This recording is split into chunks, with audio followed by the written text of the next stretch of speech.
આજે આપણે બનાવીશું એકદમ ચટાકેદાર એવું દહીં આલુ। એક પેનમાં તેલ ગરમ કરીને સરસ રીતે બટાકા ગોઠવી દઈશું। ત્યારબાદ તેને 5-10 મિનિટ સુધી આપણે ઢાંકીને તેને ચડવા દઈશું અને 5 મિનિટ પછી આપણે હલકા બ્રાઉન કલરના થઈ જાય તો આપણે એક ડીશમાં તેને નીકાળી લઈશું। વાટકીમાં દહીં લઈ લઈશું। ત્યારબાદ તેમાં 1 ચમચી હળદર પાવડર, 1 ચમચી મરચું પાવડર, 1 ચમચી ધાણા પાવડર એડ કરીને દરેક વસ્તુ આપણે સરસ રીતે મિક્સ કરી લઈશું।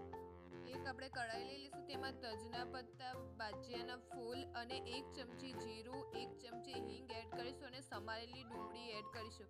હવે ડુંગળી આપણી હલકી બ્રાઉન કલરની ના થઈ જાય ત્યાં સુધી તેને સતળાવા દઈશું અને ત્યારબાદ તેમાં આપણે લસણની ચટણી એડ કરીશું।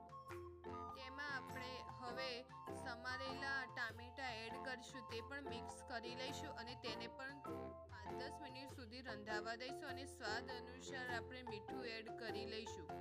હવે તેમાં આપણે દહીં એડ કરી લઈશું અને તેને પણ સરસ રીતે ધીમા આંચે મિક્સ કરી લઈશું। આપણે 2 મિનિટ સુધી તેને રંધાવા દઈશું। રંધાઈ જાય અને તેમાંથી તેલ છૂટું પડી જાય ત્યારબાદ તેમાં આપણે જે તળેલા બટાકા હતા તે આપણે એડ કરીશું। હવે તેમાં તેને ઢાંકીને 10-15 મિનિટ સુધી તેને બફાવા દઈશું અને સરસ રીતે આપણા બટાકા બફાઈ જાય।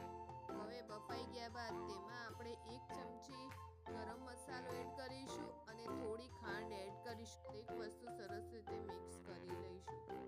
હવે તમે જોઈ શકો છો કે આપણું દહીં બટાકાનું શાક સરસ રીતે તૈયાર થઈ ગયું છે।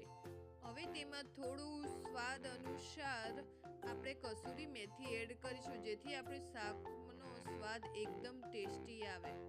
તમને મારી આ રેસીપી સારી લાગી હોય તો જરૂરથી ટ્રાય કરજો। If you like my video please like, share, comment and subscribe to my channel. Thank you.